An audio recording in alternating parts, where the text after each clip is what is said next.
금요 경건의 시간입니다. 이 시간 기도하고 시작하도록 하겠습니다. 이 시간도 성삼위일체 하나님께만 영광과 존귀와 감사와 찬양을 올려드립니다. 오늘도 12월 셋째 주를 마무리하는 금요일 밤입니다. 이제 올해도 한 번의 주일밖에 남지 않았습니다. 여기까지 도우신 하나님의 크신 은혜와 사랑에 감사합니다.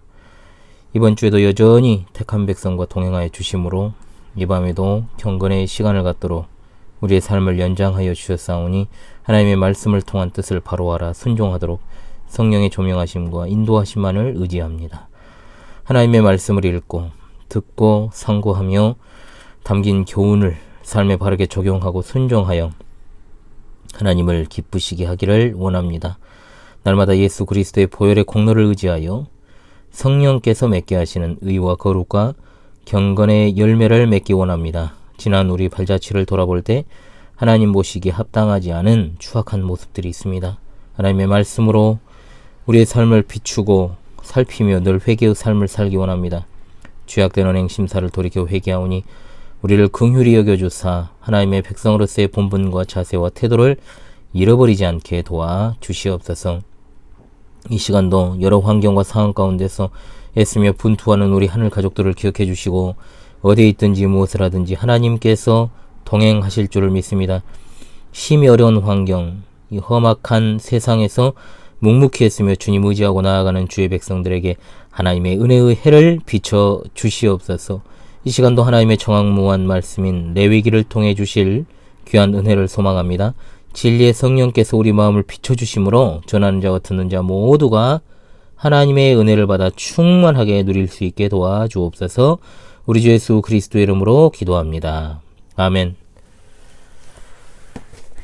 제네바 시편가 3장입니다. 제네바 시편가 3장 우리 함께 부르겠습니다. 오 주여 어찌해 나의 대적들이 그렇게 많은지요. 나를 대적하여 일어나 치는 자 참 많고 많습니다. 저 많은 사람이 나에게 말하길 주 하나님의 도움 받지 못한다네. 하나님 도우심 받지를 못한다네.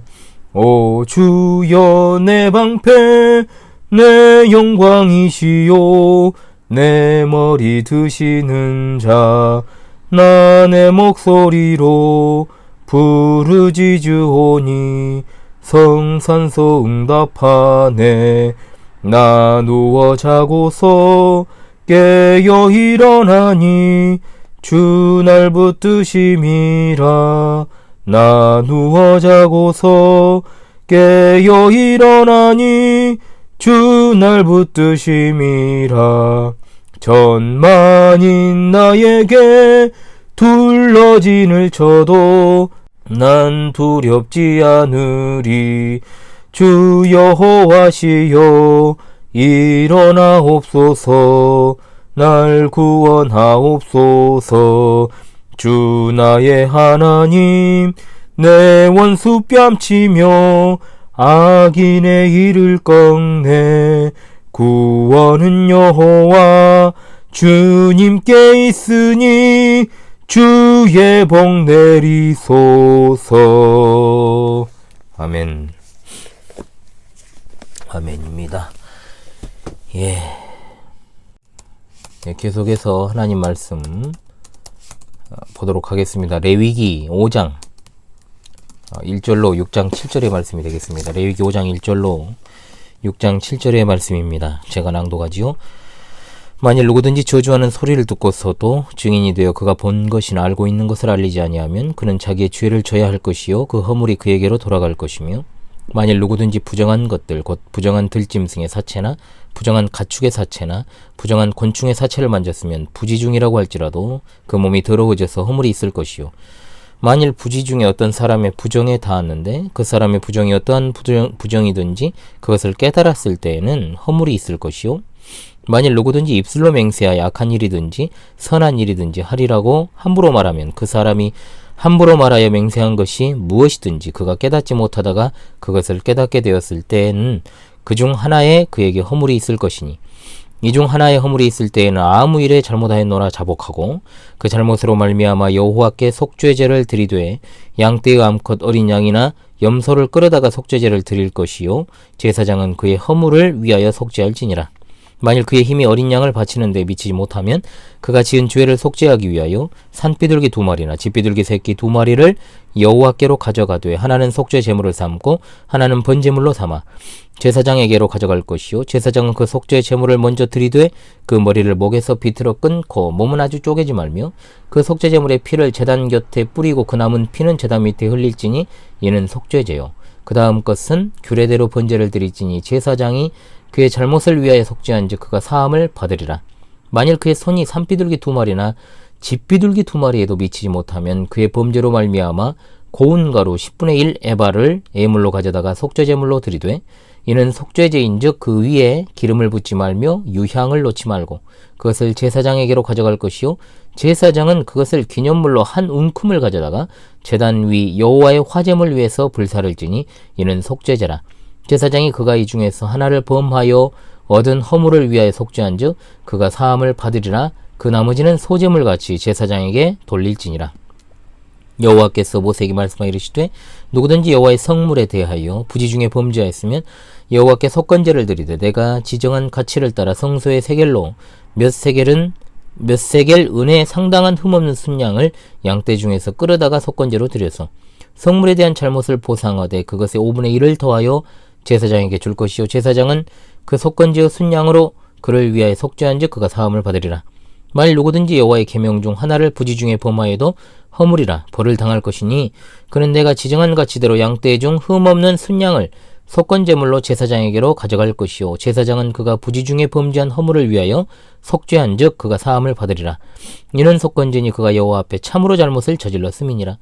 여호와께서 모세에게 말씀하여 이르시되 누구든지 여호와께 신실하지 못하여 범죄하되 곧 이웃이 맡긴 물건이나 전당물을 속이거나 도둑질하거나 척취하고도 사실을 부인하거나 남의 잃은 물건을 죽고도 사실을 부인하여 거짓 맹세하는 등 사람이 이 모든 일 중에 하나라도 행하여 범죄하면 이는 죄를 범하였고 죄가 있는 자니 그 훔친 것이나 척취한 것이나 맡은 것이나 잃은 물건을 주운 것이나 그 거짓 맹세한 모든 물건을 돌려보내되 곧 그 본래 물건의 5분의 1을 더하여 돌려보낼 것이니 그 죄가 드러난 날에 그 임자에게 줄 것이요 그는 또 그 속건 제물을 여호와께 가져갈지니 곧 내가 지정한 가치대로 양떼 중 흠없는 순양을 속건 제물을 위하여 제사장에게로 끌고 갈 것이요 제사장은 여호와 앞에서 그를 위하여 속죄한즉 그는 무슨 허물이든지 사함을 받으리라.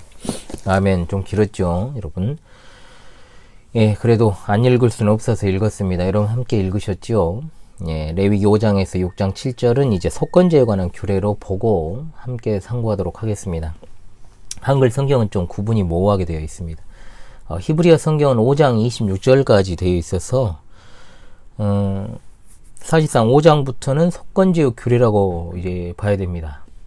영어 성경도 이제 그것을 따르고 있죠.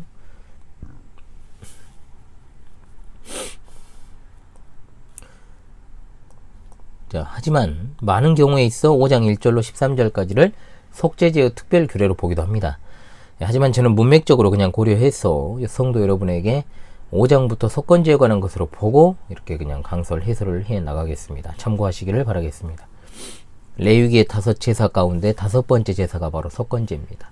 자, 속건제라는 원어는 아섬입니다. 즉 죄책, 죄에 대한 법적인 책임, 그리고 죄값이라는 의미를 가지고 있습니다. 속죄제와 속건제를 사실 많이 혼동하죠. 그러나 사용된 단어가 다른 것만 봐도 분명 다른 제사입니다. 동물로 드려지는 모든 제사들은 죄와 관련이 있습니다. 자, 그렇기 때문에 5번째 나타나는 이 제사 이름은 속건제라 이렇게 명명을 합니다만은 이 제사의 기능의 성격을 고려할 때 배상제 또는 보상제라고 하는 것이 보다 적절합니다. 즉 속건제도 속죄의 뜻을 나타내고 있지만 속죄제보다는 죄값과 보상의 의미가 보다 더 강조되고 있다는 거죠. 속건제 할 때 건이라는 한자는 허물이라는 뜻을 가지고 있습니다. 속건제의 독특한 특징이 배상의 성격을 강하게 띠고 있는 것이라 했죠. 배상이라는 말은 죄 용서의 원리와 일맥상통합니다.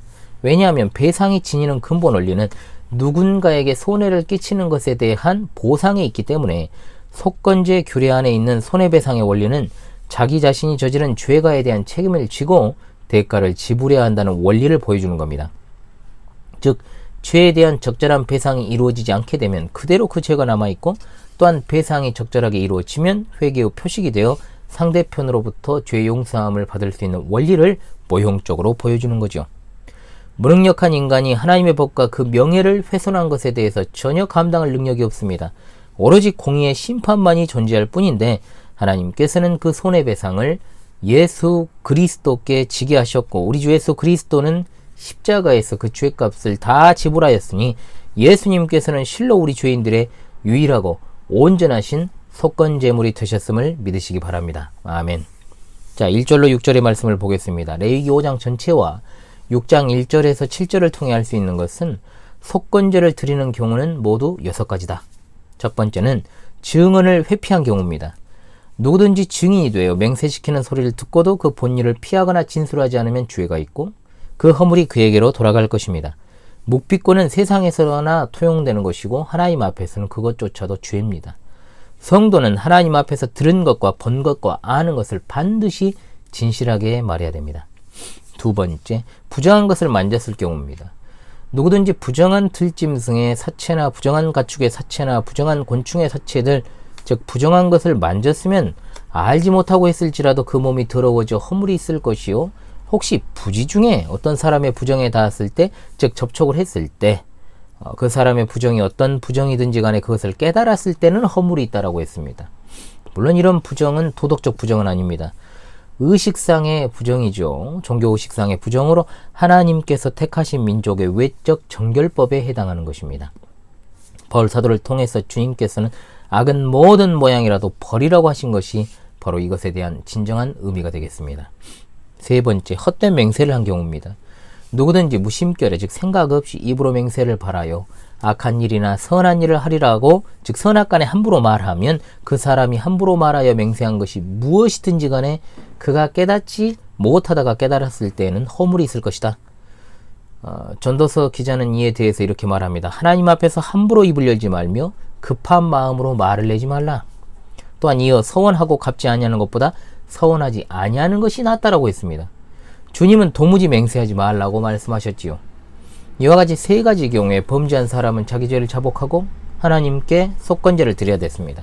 제물은 암양과 암염소입니다. 6절에서는 이것을 속죄제라고 표현하는데, 속건제나 속죄제는 그 의미상의 차이는 없습니다. 이 경우에는 앞서 평민의 속죄제와 동일한 것을 우리가 알 수 있게 되는 거죠. 제사장 역시 그의 허물을 위해 속죄해야 했습니다. 7절에서 10절에는 만일 힘이 어린 양을 바치는데 미치지 못하면 그가 지은 죄를 속죄하기 위하여 산비둘기 둘이나 집비둘기 새끼 2마리를 여호와께로 가져가되, 하나는 속죄제물을 삼고 하나는 번제물로 삼아 제사장에게로 가져가야 했습니다. 하나님께서 속건제물로 세 종류를 허락하신 것, 자, 죄 용서함을 받는 일에 빈부의 격차가 없다라는 것을 보여주고 계시고, 또한 속죄의 의미라고 하는 것 자체가 제물의 가치에 있는 것이 아니라 제물이 흘리는 피에 있다라는 사실을 보여주시기 위함입니다. 새 2마리 중 먼저 1마리로 속죄제물을 삼아서 죄 용서함을 받음으로 하나님과의 관계를 회복하고, 그 후 죄 용서함에 대한 감사와 헌신의 표시로 남은 1마리의 새로 번제물을 삼았습니다. 그래서 이 두 제물로 드린 제사가 합하여 온전한 제사가 된 것입니다. 11절로 13절입니다. 그런데 만일 힘이 산비둘기 2이나 집비둘기 2마리에도 미치지 못하면 그의 범죄로 말미암아 고운 가루 10분의 1 에바를 예물로 가져다가 속죄제물로 드리되, 이는 속죄제인즉 그 위에 기름을 붓지 말며 유향을 놓지 말라고 했습니다. 가난 중에서도 극빈층이죠. 극빈층을 위한 경우 피가 들어있지 않은 고운 가루를 속죄제물로 허용하신 그 사실에서 가난한 자에 대한 하나님의 크신 배려와 긍휼을 엿볼 수 있게 되는 거죠. 이미 소재에서 우리가 살펴봤던 것처럼, 자, 이 가루는 기름과 유향을 첨가할 수 없습니다. 이것은 마치 이스라엘 온 회중의 속죄를 위한 매년 속죄일에 백성들이 머리에 기름을 바르지 않고 금식을 하는 등 기쁨을 제하고 스스로를 괴롭게 하는 것과 일맥상통합니다. 제사장은 그것을 기념물로 한 움큼 가져다가 제단 위 여호와의 화제물 위에서 불사를 지니 이는 속죄제라 기념물은 소재에서 이미 우리가 살펴봤습니다만 온전히 하나님의 몫으로만 구별된 예물을 갖다가 기념물이라고 합니다. 그런데 이 속죄 제물용 고운 가루를 번제물 위에 올려놓고 함께 불사른 것은 피 흘림 당한 번제물의 효력을 덧입기 위함이었던 것이죠. 14절로 16절의 말씀은 네 번째 경우입니다. 성물에 대해서 잘못을 범했을 경우를 말하고 있죠. 여기에는 구체적으로 예배자가 성물에 대해서 어떤 잘못을 범하였는지 구체적으로 나오진 않습니다. 하지만 속건제를 드려야 하는 범과는 성물을 먹지 말아야 할 사람이 먹는다거나 하나님께 무엇을 바치기로 서원했다가 바치지 않았거나 아니면 마땅히 바쳐야 될 11조를 바치지 않은 것, 이런 등등이 될 것입니다. 여기서는 벌금이 이중으로 되어 있습니다. 즉 성물의 본래 가격에 5분의 1을 더하여 제사장에게 120%로 보상하는 동시에 순양으로 속건제를 드려야 됐습니다. 즉 예배자는 자기 잘못으로 비롯된 손해를 피해자, 즉 성물의 경우에는 누가 피해자입니까? 제사장이죠. 보상해야 했고, 순양으로는 하나님 앞에서 자신의 잘못을 인정하는 제사, 즉 보상제를 드려야 했다는 겁니다. 자, 그런데 15절은 이게 무슨 말인가 싶습니다. 내가 지정한 가치를 따라 성소의 세겔로 몇 세겔 은에 상당한 흠없는 순양을 양떼 중에서 끌어다가 속건제로 드려서 라고 했는데 의미 전달이 잘 되지 않지요. 전통적으로 속건제로 드리는 순양의 가격이 적어도 2세겔이 넘어야 했다고 해요. 그래서 범죄한 자가 제사장이 지정한 돈을 제사장에게 지불하면 제사장이 그 돈으로 순양을 사서 속건제를 드린 것으로 이제 파악할 수가 있다는 거죠. 세겔은 구약시대의 무게로 측정되는 통용화폐 단위입니다. 보통 1세겔은 11.4g으로 당시 은 30세겔은 장정노예 한 사람의 몸값입니다. 그런데 그것이 시대와 지역을 따라 조금씩 다르게 적용되었기 때문에 정확한 기준을 세우기 위해 성소에 보관된 도량형으로 측정된 단위가 바로 성소의 세겔입니다. 속건제가 이처럼 재물의 액수의 비중을 두는 이유는 속건제 자체가 아까 뭐라 그랬습니까? 배상제, 보상제의 성격을 강하게 띈 제사이기 때문이라 했습니다. 자, 17절로 19절은 다섯 번째 경우를 가리킵니다. 하나님의 금하신 계명을 부지 중에 범한 것에 대한 것이죠. 앞에서 언급한 성물뿐만 아니라 하나님의 계명 전반에 관한 것입니다. 하나님께서 계속해서 명하시기를 만일 누구든지 여호와의 계명 중 하나를 부지 중에 범하여도, 이 말은 하나라도 범하면 이라는 말입니다. 허물이 있고 벌을 당할 것이며 양떼 중 흠없는 순양을 속건제물로 제사장에게로 가져갈 것이라고 했습니다. 다른 제사와는 달리 순양보다 덜 가치 있는 것은 허락되지 않았음을 알게 됩니다. 계속해서 속죄함이 나옵니다. 다시금 강조합니다. 속죄란 희생제사의 제물로 하나님의 진노를 덮어 그 진노를 무효시키는 행위입니다. 사함을 받으리라 했습니다. 희생제사의 제물로 말미암아 범죄자의 죄가 용서를 받을 것이다는 뜻입니다. 자, 19절에 이는 속건제니 그가 여호와 앞에 참으로 잘못을 저질렀음이니라. 속건제와 속죄제의 차이가 명확하게 드러나진 않습니다만 속죄제는 하나님의 계명에 나타난 어떤 율법을 어겼을 경우에 그것을 속함받기 위해 드린 제사인 반면 속건제는 사람 상호간에 또는 하나님의 성물에 대해서 범죄했을 때 그것을 속함받기 위해 드린 제사라고 할 수 있겠습니다. 속건제의 경우는 범법자가 손해를 입힌 사람이나 성물에 그 피해액의 5분의 1을 더해서 배상한 후에 비로소 하나님께 속건제를 드릴 수 있었습니다. 속건제에 명확히 드러나는 것이 범과에 대한 배상인데 이것은 피해자 측과의 합의가 필요하다는 것을 통해서 공의와 사랑이 아울러 드러나는 제사다라고 말할 수 있는 거죠. 하나님께서 인간에게 속건제물을 요구하신 것은 결국 우리의 유일하고 참된 속건제물이 되신 예수 그리스도의 희생과 하나님의 사랑으로 성취될 것을 미리 보여준 예표적인 사건이라 이 말입니다. 6장 1절로 7절의 말씀은 여섯 번째 경우를 가리킵니다. 이미 말씀드린 것처럼 히브리어 성경은 6장 8절부터가 6장의 시작입니다. 거짓 증거나 맹세를 했을 경우인데 여호와께서 모세에게 말씀하시기를 누구든지 여호와께 신실하지 못하여 범죄하되 곧 이웃이 맡긴 물건이나 전당물을 소이거나 도둑질하거나 착취하고도 사실을 부인하거나 라고 했습니다. 자, 5절에 그 죄가 드러나는 날 이렇게 되어 있지 않습니까? 하반절에 이 말은 속건제를 드리는 날에 그 임자에게 줄 것이요 또 그는 또 그 속건제를 여호와께 가져오되 내가 지정한 가치대로 양떼 중 흠없는 순양을 속건제물을 위하여 제사장에게로 끌고 갈 것이요 라고 했고, 제사장은 여호와 앞에서 그를 위하여 속죄한즉 그는 무슨 허물이든지 사함을 받으리라고 했습니다. 이웃의 재산에 손해를 입혔을 경우인데 이것도 여호와께 신실하지 못한 범죄로 간주되었습니다. 남의 물건을 강도질하고 착취하고 전당물을 돌려주지 않으면 120%의 보상과 함께 제물을 드려야 했습니다. 출애굽기 22장 6절로 9절, 남의 물건에 손해를 끼침으로 법정에서 해결할 경우 200%로 규정하지만 스스로 깨닫게 되어서 속건제를 드리게 되면 120%로 보상하면 되었다라는 뜻입니다. 여기서 주목할 것, 남의 재산상의 피해를 입히고 그 사실을 부인하거나 거짓 맹세해도 속건제를 드렸다는 것입니다. 법적으로 해결할 때 과거 이스라엘은 하나님의 이름으로 맹세하는 것이 아주 중요한 문제 해결 수단이었습니다. 법정에서 위증했음에도 사제의 제사가 허락되었다는 것이 놀랍지요. 비록 고의지만 진정으로 통회하고 자복하여 손해에 대한 보상을 했을 경우에 속죄가 가능했다라는 것을 보여주고 있습니다. 속건제 규정을 요약하겠습니다. 속죄죄와 같이 속죄의 뜻을 가지고 있지만 죄값, 즉 배상이나 보상의 의미가 강조되었고, 속건제는 특정한 죄, 즉 사람 상호가 아니라 하나님의 성물에 대해서 범죄한 것에 대하여 드리는 그 제사라고 했습니다. 첫 번째, 증언 회피. 두 번째, 부정해지는 것. 세 번째, 헛된 맹세. 네 번째, 성물을 범한 경우. 다섯째, 하나님의 계명 중에 하나를 어긴 경우. 여섯 번째, 거짓 증거와 맹세 등입니다. 자, 속건제 규정해주는 교훈을 두 가지로만 딱 정리하고 마무리하겠습니다. 첫 번째로, 속건제는 죄는 죄책이 있고 속죄는 그 죄책의 보상임을 보여주고 있습니다. 예수 그리스도의 속죄 사역은 우리의 죄책을 보상하신 것이요 죄값을 지불하신 것입니다. 그러므로 바울 사도는 에베소 교회 장로들에게 여러분은 자기를 위하여 또는 온 양떼를 위하여 삼가라. 성령이 그들 가운데 여러분을 감독자로 삼고 하나님이 자기 피로 사신 교회를 보살피게 하셨느니라. 아멘. 주 예수 그리스도께서는 자기 피로 신약교회 곧 예수 믿는 우리 모두를 사신 줄로 믿습니다. 아멘. 또한 바울 사도는 고린도전서 6장 19절로 20절에 너희 몸은 너희가 하나님께로부터 받은 바 너희 가운데 계신 성령의 전인 줄 알지 못하느냐. 너희는 너희 자신의 것이 아니라 값으로 산 것이 되었으니 그런즉 너희 몸으로 하나님께 영광을 돌리라. 아멘.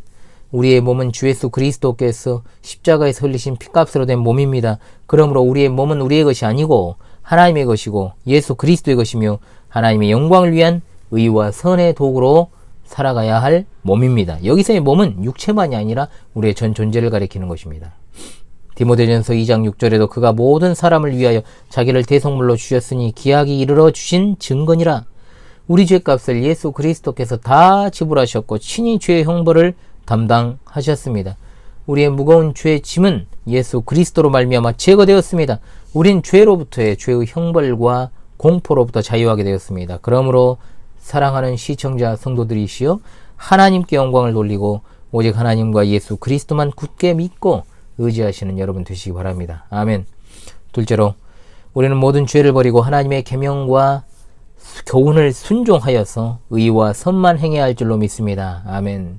증언을 회피하지 맙시다. 교회의 유익을 위해 우리의 증언이 필요할 때는 언제나 우리가 들은 것, 우리가 본 것, 우리가 아는 것을 진실하게 증언해야 됩니다. 세례서약, 결혼서약, 임직서약에 있어 진실해야죠. 그것을 진실하게 지켜야 됩니다. 신실하게. 하나님께 드릴 헌금을 도적질해서도 안 되고 교회 물건을 내 것처럼 사용하거나 자기 것으로 취하는 것도 마찬가지입니다. 거짓 증언을 하거나 거짓 맹세해서도 안 됩니다. 항상 진실한 말만 해야 됩니다. 하나님께서 미워하시는 것은 죄인데 우리가 조심할 것이 바로 죄 아닙니까? 우리는 모든 죄를 버리고 예와 선만 행하는 자가 되어야 할 줄로 믿습니다. 아멘 할렐루야. 예, 찬송가 새 찬송가 369장 통일 찬송가 487장입니다. 새 찬송가 369장 통일 찬송가 487장입니다.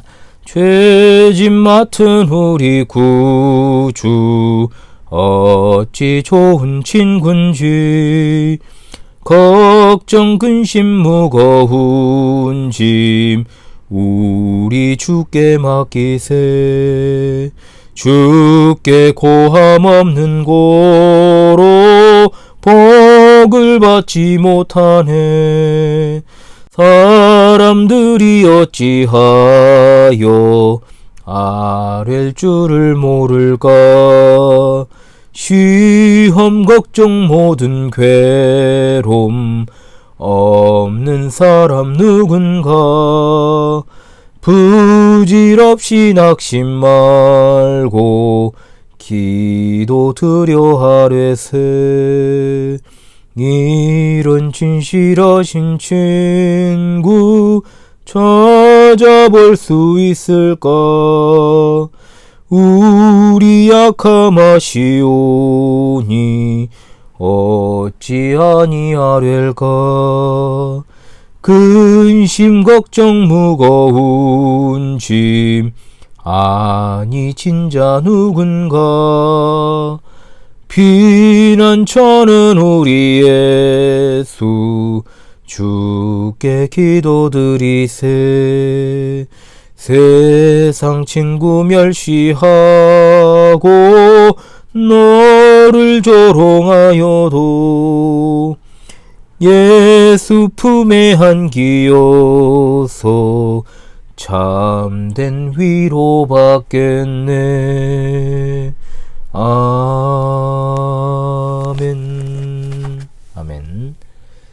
예, 광고 드리겠습니다. 야, 한 주간도 여러분 얼마나 노고가 많으셨습니까? 예, 이 밤에도 성삼일체 하나님께서 여러분과 늘 함께 하시기를 원합니다. 주의 위로와 평강이 가득하시길 바라옵고 내일도 밝은 새 아침을 맞이하시기를 바랍니다. 자, 올해 경건의 시간이 2번밖에 안 남았습니다. 올해는 마지막 날이 토요일입니다. 그래서 마지막 날 감사 예배가 자체적으로는 없고요.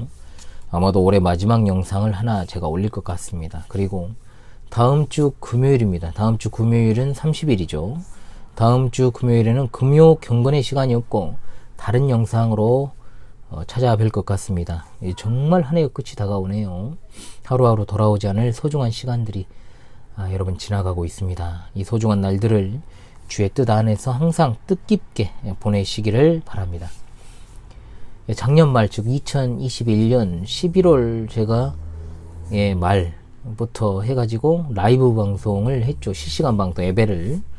그래서 그때 제가 드렸던 말씀이 앞으로 또 기회가 된다면 또 실시간 방송도 한번 하고 싶다라고 말씀을 드렸습니다.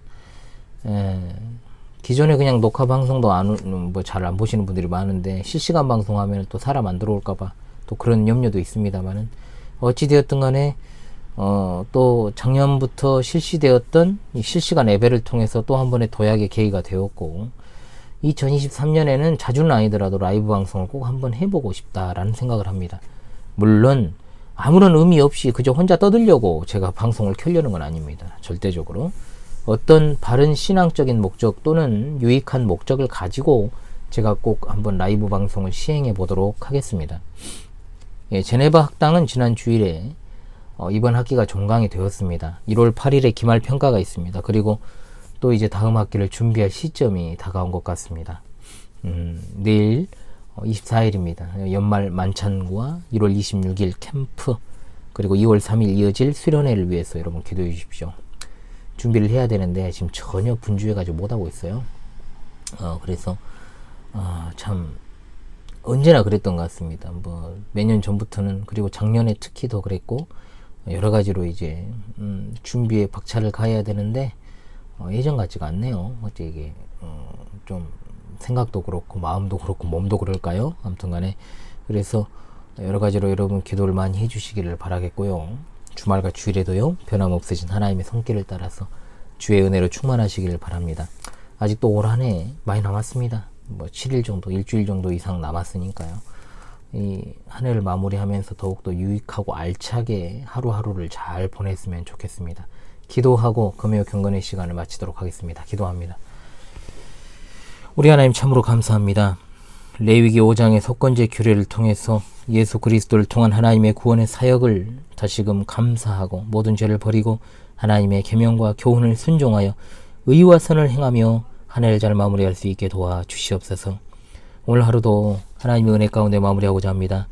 우리와 우리에게 속한 모든 지체들이 여러가지 공고한 상황과 환경에 지치지 않게 하시고 언제 어디에서나 하나님의 귀하신 뜻과 사명을 수행하는 일에 부족함이 전혀 없는 자들로 세워주시기를 원합니다.